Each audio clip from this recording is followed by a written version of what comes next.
Welcome back, family members. My name is Marika, and welcome to yet another podcast of Sustainability Sisters. So, today's episode is truly special. But first of all, please subscribe to our channel and also don't forget to like and share.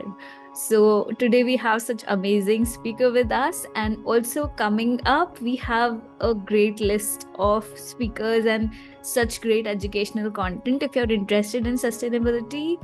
So let's meet our new guest. Her name is Tuli, and she has a wide experience of working with carbon capture technologies, and she's assisting BFSI in decarbonization. Very interesting conversation. Please watch it till the end. So, welcome to another episode of Sustainability Sisters, and I'm so happy today we have with us Tuli. Tuli, how are you today? I'm fine. How are you doing? I'm also good. So I'm actually taking some of your time from Saturday. I hope that's not a problem. So how do you Not generally a- spend your weekends? So these days I'm taking a break from theater. So I do theater.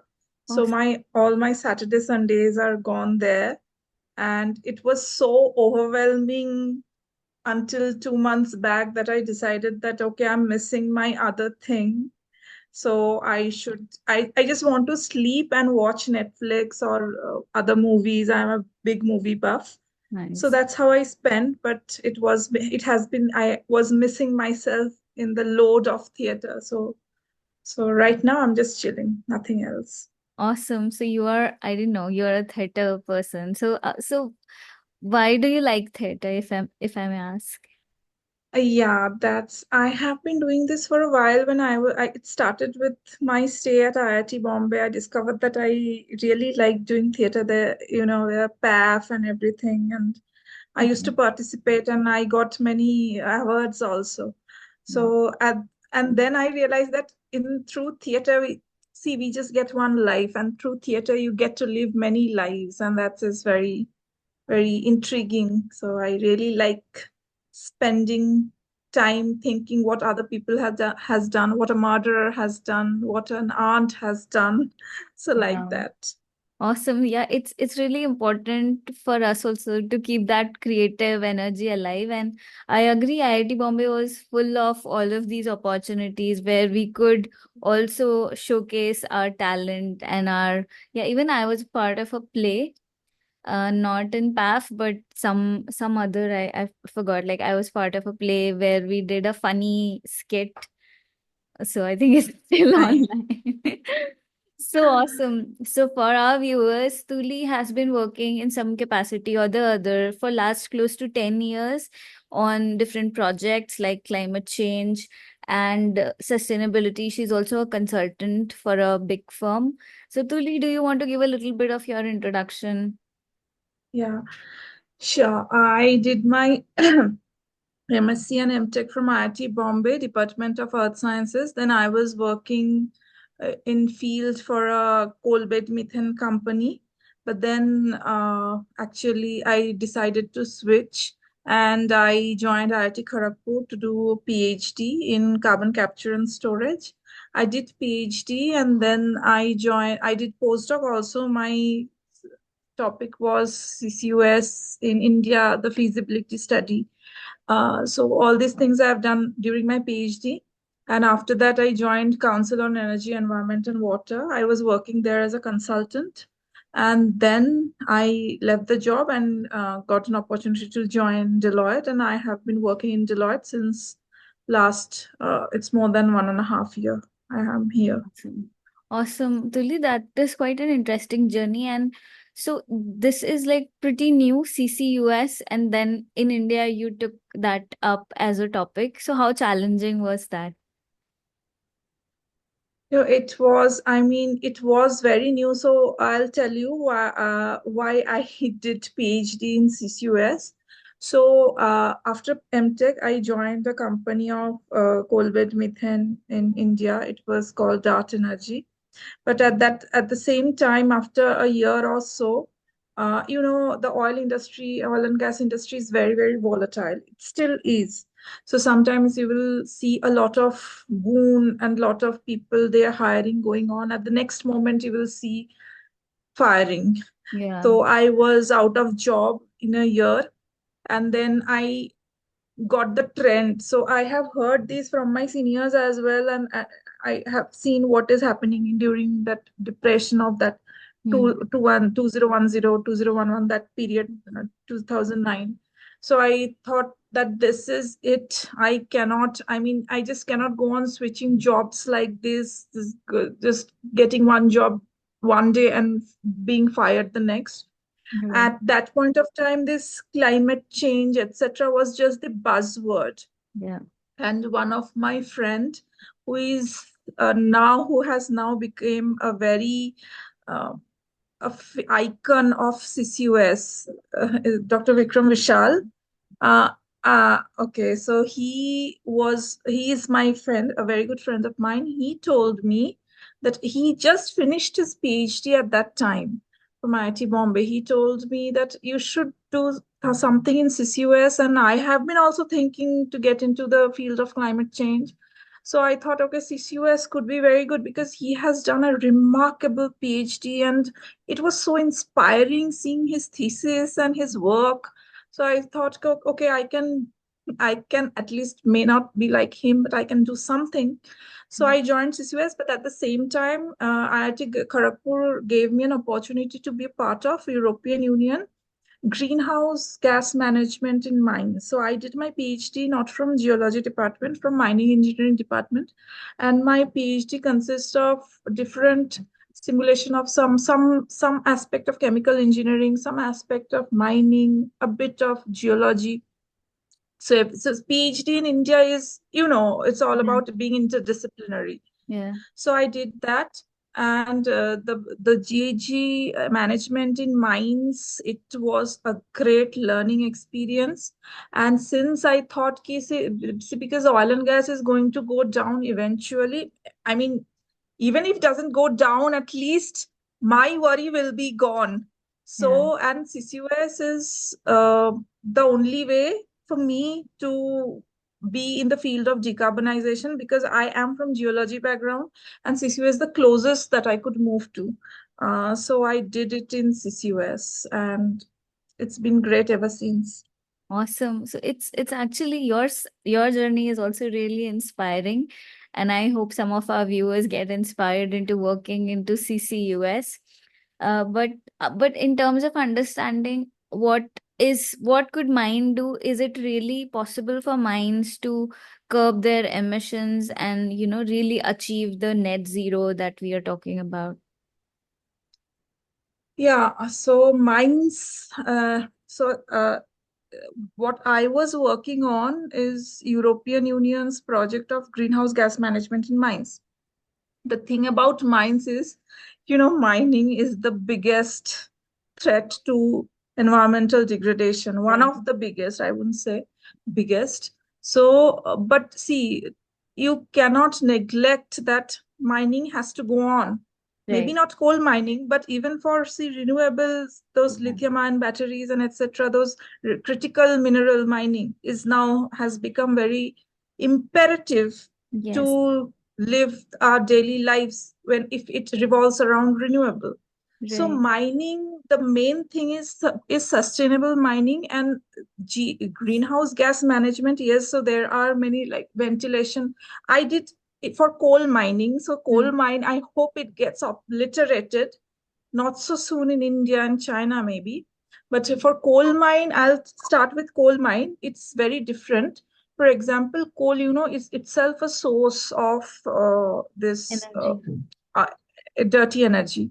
Yeah. But at the same time, if you happen to dig coal mine has a lot of methanes inside them, free methane. Yeah. So first, if you want to reduce if you want to reduce GHG emission from mines, you first have to take care of that methane, that free methane that is moving around in layman. I'm just explaining in Mhm. layman term so Sure. that it's easy to understand. So the methane, it's huge. If you open any sustainability report of coal mines, you will see that those free methane, how they contribute to climate change, and they have to report that. Yeah. So it is there. So the first and foremost criteria to manage GHG emission in coal mine is to take care of that. So that is that we discovered. I mean, not discovered. I mean, we suggested. The second thing is my project revolved around CCUS. For example, we just wanted to study. It was an academic project, and other than there is so those mines are well ventilated. So ventilation has to be designed in certain ways so that so my professor did that only, that the ventilation has to be in certain way so that it circulates all those methane towards one single place, and it Mhm. takes that out, and you can use them for other energy purpose. So that is one. The other thing was CCUS in mines, because it is possible in China or Poland. So will that be possible in India? That was the second part of the project. So there I came into the picture, and just but unfortunately it's not possible. It was not possible in that mine, because to inject carbon dioxide in mines, which is a very good absorber, those coals are very good absorbers, or it just behaves like sponge when you inject carbon dioxide inside them. But unfortunately, to keep it inside forever and ever, the pressure has to be in certain way. But if the coals are fractured, then it can't remain inside it. Unfortunately, in our Indian setting, in this Jharkhand and those belts, the coal is very, very fractured, and the pressure buildup was not so great, Mhm. not so good for storing carbon dioxide. So that's what we discovered. So Okay. that was a thing. Yeah, a great discovery. I would say I was not at all aware And of and the. the third thing, sorry to cut you, the third thing is very important to decarbonize mine. I'll tell you, that is Internet of Things. The mine automation is very important, because mine that is there. And fourth thing is, mining is totally dependent on heavy vehicles. It has to reduce. They have to use hydrogen energy or something like that, like normal fuels they cannot use. And the final thing is very interesting. I mean, you can have a podcast on separately on that thing. Sustainable mining method, land reclamation. For example, my professor, you would be very happy to know, in Joda iron mines are very bad for earth, the way they extract and the way it happens. So what they did was it was a it was a project. I mean, it was not a full-fledged project. It was just a test project for my professor. That what he did, in Joda, he just asked some miners, like the Tata Steel iron mine. They preserved those dug out earth somewhere else, and after the mining was done, it was land reclamation happened. And Okay. right now, where the iron mine is was there once, now they are just like a lot of trees has come up.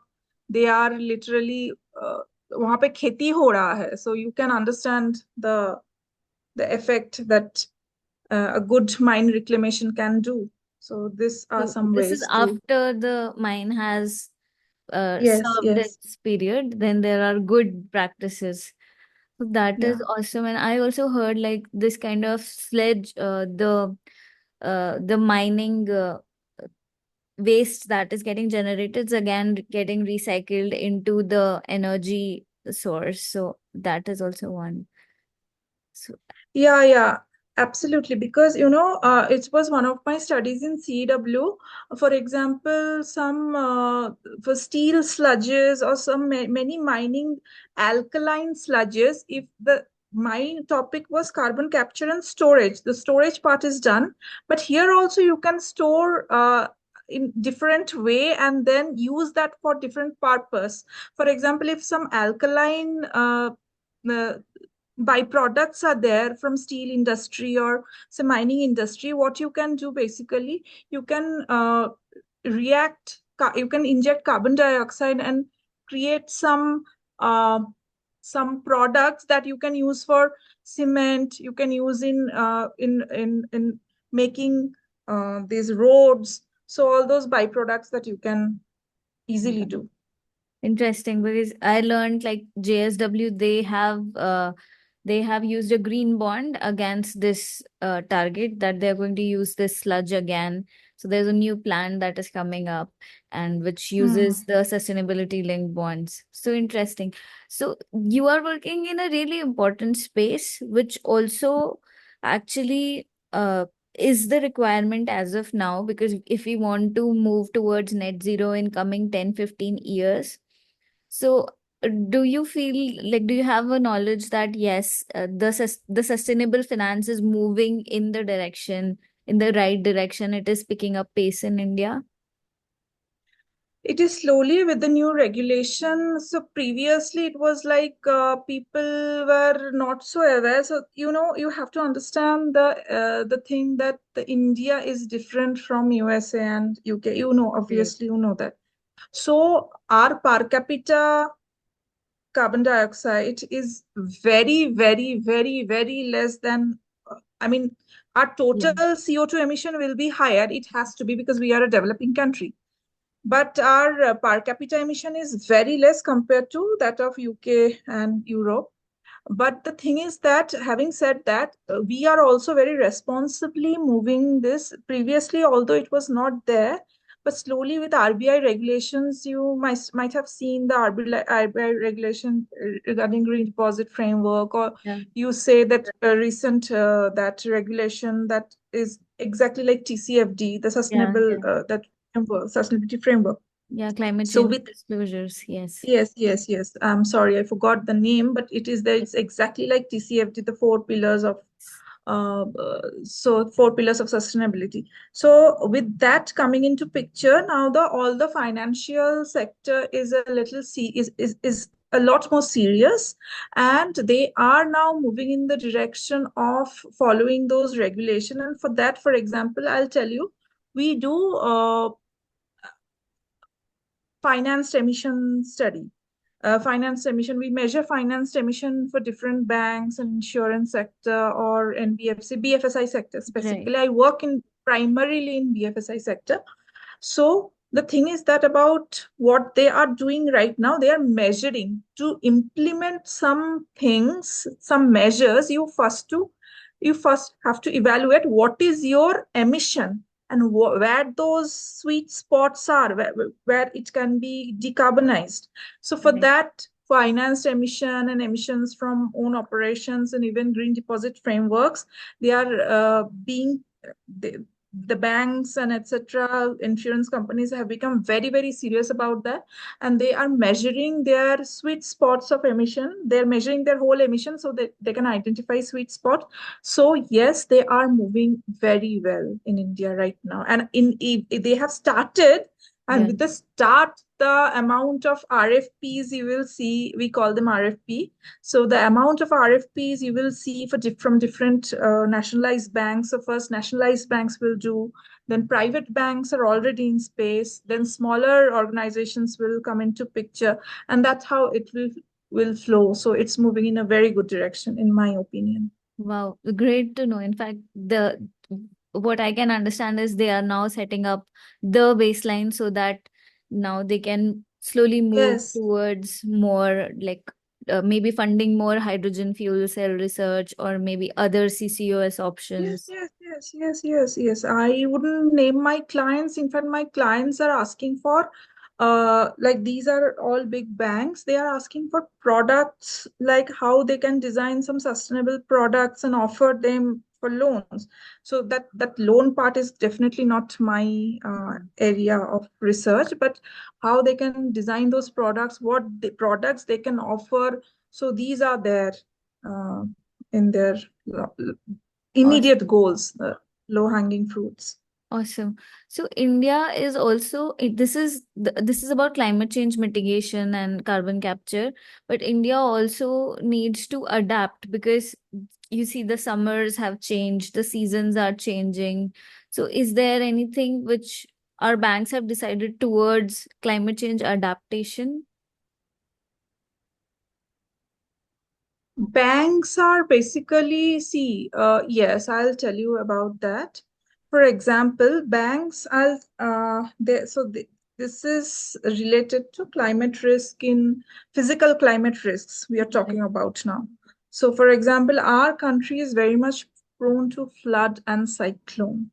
So Yeah. the thing is that what banks are doing right now, they are slowly starting to evaluate their, and banks invest in many companies, be it retailers like people like you and me, or the big corporates, steel companies, cement companies, even other financial companies. So there, the loan disbursement happens throughout the geography. Say one big bank in India, it gives loan to Kashmir, to Kanyakumari, to Gujarat, to Assam and Manipur. And these geographies vary. So what we do basically, we in our adaptation and resilience, we first have to identify what are the risks and how it will it can affect the bank's collateral or banks. It can Hmm. transfer to loss Hmm. in the layman term. So the losses are completely visible. There are calculations that we do, and losses are completely visible to the bank. And then the only thing is for the assets. For example, you are. I'm just giving an example. I'm a bank, and I'm giving you loan. And Hmm. now your assets, etc., are situated in Vadodara, or say a very in near area of Sundarbans, Hmm. which can be flooded every year. So there will be loss. So then we will tell them that uh, first, see, curbing loan is not the solution. Okay, Yeah. the primary solution for them is to build resilient framework, and for that they are many people are doing. For example, I have read a report of some data center, what they have done. So the heat wave, the issue with data center is, just giving you an example out loud, Yeah. just the issue with data center is, it has to be in a situation where the heating is very low. I mean, it has to be constantly kept cooled. Cool. So what they are doing to reduce the energy consumption, to keep it cool, they are moving into some other countries. Hmm. Maybe they are changing their location, so that lesser heat, lesser energy consumption Yeah. happens. For example, they are moving to Scandinavian countries or Iceland or places like that, which Hmm. constantly keeping it cool. So in that way, the only way to, but for India, it may not be the case, because see, if you are giving loan to some sectors, and it's you have to understand it's a developing country. So the resilience part has to come from the government and the the corporate itself, and they has to work hand in hand. And so that I can say that, okay, the corporate can do this, can that, can do flood resilient framework, the flood resilient structure, but how much it can do unless and until the government policies are there. So you Hmm. can see that is why India government also is working side by side, hand in hand. And you can see a lot many of the state is coming up with their new adaptation and resilience planning. For example, this year only, you can see, I think Orissa government or Jammu Kashmir government, they have come up with their resilience planning, and they are constantly updating it. So that has to go hand in hand. Oh, that's great to know. It's great to know that, we have not just left, we are still considering all the resilience planning. And especially, like, I belong to Rajasthan, and the temperature is going soaring, like it has Hmm. already touched 50, and somewhere I think it also crossed 64. So we can just remove productivity for those 2 months because workers cannot work. It's Yeah, yeah, just yeah, very yeah. bad for the country. So then we have remaining only 10 months for good production, and the workers can be safe. Hmm. So we need to also consider all of those maybe going forwards. Yeah. And for adaptation and resilience, I'm telling you, it's not only the onus is not only on the corporates, it's on the government as well, because they will have to come with the planning. For example, the roads, the structures, infrastructure of a state, it also has to be equally important so that that corporate sector that is in your state वो डूब ना जाए. You understand what I'm Mhm. saying? So Yes, they yes, can make their own things resilient. But what yes. about the roads and the other infrastructure? So Yeah. the corporate can't go and just make the road. I mean, it has to work hand in hand. Agree, agree. So I this is also for educating the our channel viewers that if you feel that some sustainability topic is getting missed out or you are not getting enough support from government, let us know. Let us also raise that voice in our coming podcasts. Yeah, so this one final, see, sustainability has like so many aspects. It's like the biggest one is climate change, which we already discussed. Then what about the female in workforce, and are we getting enough support from the government, or are the is women being in workforce making the things more sustainable? How has your experience been? Yes. So, in my opinion, even I'm sure you have seen it as well, that women in work, in fact, sustainability is led by women, I would say, that women play a crucial role in ensuring the, I would say, effectiveness and efficiency of sustainable development efforts. And their full and, say, equal participation in decision making and policy development is very, very, I would say, very essential and crucial to create and maintain this pathway. Right. So, and that is happening in all the, I can say, the companies that I'm catering to. For example, in my team, there are more women than men. You Awesome. yourself must have seen that. And even in many companies, you would see the sustainability is led, that their full workforce is by women, is being led by women, and that should be the way, because I have always maintained this fact that women are the face of sustainability. And why? Because if you see all the sustainable development goals, a society cannot function sustainably if the the half part of it is under Behind, yeah. someone, or So ekdam andheri mein hai, it's in I have darkness. had a mixed experience. So I was supposed to write an ESG article, and in that one of the sections was DEI, diversity, equity, and inclusion. And my manager told, "See, I told you to write an ESG article. Why have you included DEI within it?" So I think like I had a mixed experience. Means some people they are ready to accept, yes, the a diverse workforce or a diverse board is going to have a lot of good feedback, and some people are still quite like conservative. They don't allow work flexibility, so all Okay. of that.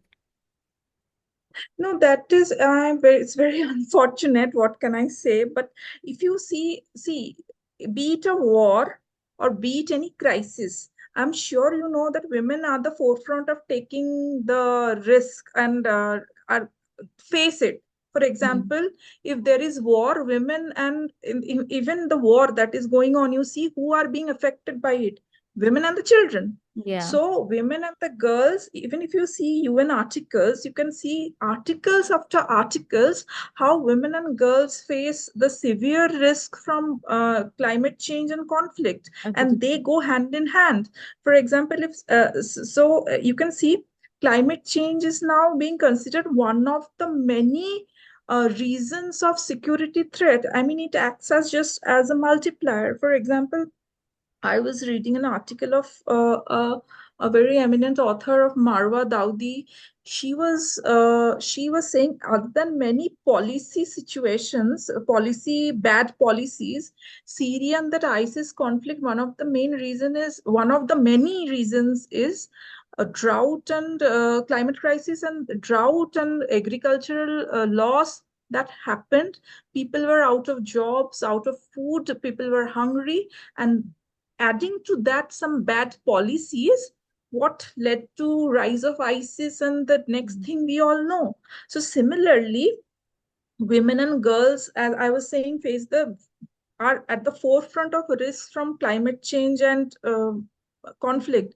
So their meaningful participation and leadership obviously will bring more sustainable results, and that will benefit a lot of people. That's my that I stand by that point. I mean, Yeah, I'm I sure you agree. do I as completely agree because the loudest voices, like if you know Greta, and she has gone to extents, she has gone to, it's like almost like a revolution, which is being led by women. And here well. too, I basically made this platform because women, they share from a very caring perspective. They share the knowledge as in because they know that this will be used later on for good purposes. And many a times what I felt was men are being more political than correct. Mm, So that's mm, why I thought, okay, let's just have this sharing channel where we know what are the different opportunities for upcoming leaders as well.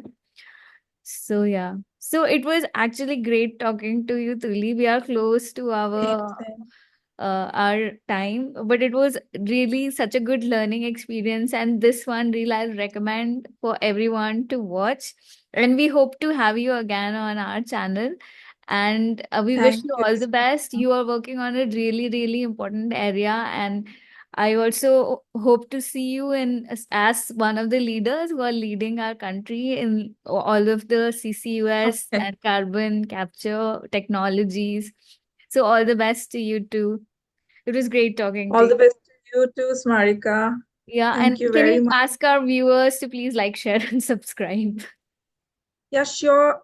And all the viewers, please like, share, and subscribe to Sustainability Sisters because it's a great learning platform and it gives us the voice.